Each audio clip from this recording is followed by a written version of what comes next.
ಬೆಳಗಾವಿಯಲ್ಲಿ ಜಾತ್ರೆಯಲ್ಲಿ ವ್ಯಕ್ತಿಯ ಭೀಕರ ಕೊಲೆಯಾಗಿದೆ.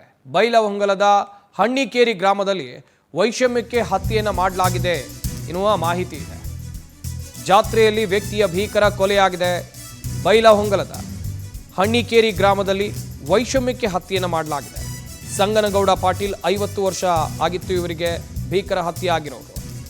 ಸಂಗನಗೌಡ ಜೊತೆ ಕುಟುಂಬದ ವೈಷಮ್ಯ ಇತ್ತು. ಹಾಗೆಯೇ ಜಾತ್ರೆ ವೇಳೆ ಬಳಗಣ್ಣವರು ಮನೆ ಮುಂದೆ ಸಂಗನಗೌಡ ಸ್ಟೆಪ್ಸ್ ಹಾಕಿದ್ದಾರೆ. ಈ ವೇಳೆ ಪರಸ್ಪರ ವಾಗ್ವಾದ ಆಗಿದೆ. ಕೆಲ ಹೊತ್ತಿನಲ್ಲೇ ಹೆಣ ಕೂಡ ಬಿದ್ದಿದೆ. ಮಾರಕಾಸ್ತ್ರಗಳಿಂದ ಸಂಗನಗೌಡ ಮೇಲೆ ಭೀಕರವಾಗಿ ಹಲ್ಲೆ ಮಾಡಲಾಗಿದೆ ಎನ್ನುವ ಮಾಹಿತಿ ಇದೆ. ಆಸ್ಪತ್ರೆಗೆ ಸಾಗಿಸುವ ಮಾರ್ಗ ಮಧ್ಯದಲ್ಲೇ ಕೊನೆಯುಸಿರೆಳೆದಿದ್ದಾರೆ ಸಂಗನಗೌಡ. ಬೆಳಗಾವಿಯಲ್ಲಿ ಜಾತ್ರೆ ಸಂದರ್ಭದಲ್ಲಿ ಸಂಗನಗೌಡ ಪಾಟೀಲ್ ಎನ್ನುವ ವ್ಯಕ್ತಿಯ ಹತ್ಯೆ ಆಗಿದೆ. ಹತ್ಯೆ ಆಗಿರುವ ಸಂಗನಗೌಡ ಪಾಟೀಲ್ಗೆ 50 ವರ್ಷ ವಯಸ್ಸಾಗಿತ್ತು. ಜಾತ್ರೆ ವೇಳೆ ಬಳಗನವರು ಇವರ ಫ್ಯಾಮಿಲಿ ಜೊತೆಗೆ ಇದ್ದಂಥ ವಾಗ್ವಾದಕ್ಕೆ ಸಂಬಂಧಿಸಿದಂತೆ ಗಲಾಟೆಯಾಗಿದೆ. ಕೊಲೆ ಸಂಬಂಧ ಬಳಗನವರ ಕುಟುಂಬದ 8 ಮಂದಿ ಅರೆಸ್ಟ್ ಆಗಿದ್ದಾರೆ ಎನ್ನುವಂಥ ಮಾಹಿತಿ ಇದೆ. ಮೃತ ವ್ಯಕ್ತಿ ಮತ್ತು ಆರೋಪಿಗಳ ಮಧ್ಯೆ ವಾಗ್ವಾದ ಆಯಿತು. ಬಳಿಕ ಈ ವಾಗ್ವಾದ ಕೊಲೆಯಲ್ಲಿ ಅಂತ್ಯ ಆಗಿದೆ.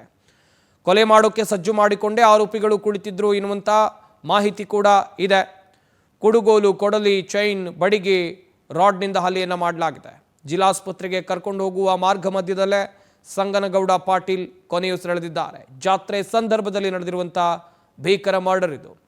ದೇವಮ್ಮ, ಮಂಜುನಾಥ್, ರುದ್ರಪ್ಪ, ಬಸಂತಪ್ಪ, ಹಾಗೆಯೇ ಸೂರಪ್ಪ, ಸಿದ್ದಪ್ಪ, ನಾಗರಾಜ್, ವಿನಯ್ ಬಂಧಿತ ಆರೋಪಿಗಳು. ಸದ್ಯ ಆರೋಪಿಗಳನ್ನು ಬಂಧಿಸಿ ಪೊಲೀಸರು ವಿಚಾರಣೆಯನ್ನು ನಡೆಸುವಂಥ ಕೆಲಸವನ್ನು ಮಾಡಿದ್ದಾರೆ.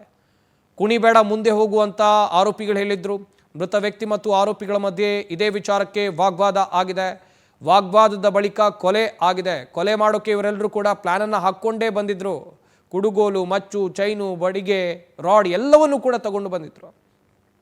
ಇದರಿಂದ ಹಲ್ಲೆ ಮಾಡಿ ಕೊಲೆ ಮಾಡಲಾಗಿದೆ ಎನ್ನುವಂಥ ಮಾಹಿತಿ ಇದೆ.